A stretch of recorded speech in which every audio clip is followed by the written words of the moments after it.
হযরতে মুসা আলাইহিস সালাম বললেন, রব্বুল আলামিন তুমি আমাকে এমন এক জায়গায় পাঠাচ্ছ যে তাগুত স্বৈরাচার, এর কাছে তো এমনি যাওয়া যাবে না। তোমার কাছে আমি প্রথম একটা জিনিস চাই, সেটার নাম হচ্ছে এলেম। নাম কি? তিনি বললেন, রব্বি জিদনি ইলমা, হে আল্লাহ তুমি আমার জ্ঞান বৃদ্ধি করে দাও। তাহলে স্বৈরাচারের মোকাবেলায় হযরতে মুসা প্রথম কি চেয়েছিলেন? আরো জোরে। 2024-এ বাংলাদেশের দামাল ছেলে মেয়েরা স্বৈরাচারের মোকাবেলা করার জন্য কি চেয়েছে?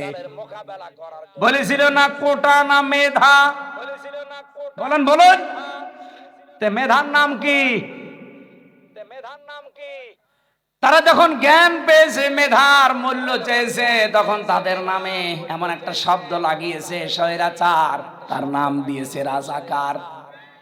এরা রাজাকার শব্দ পেয়ে স্লোগান আরম্ভ করেছে, তুমি কে আমি কে। কে বলেছে? কে বলেছে?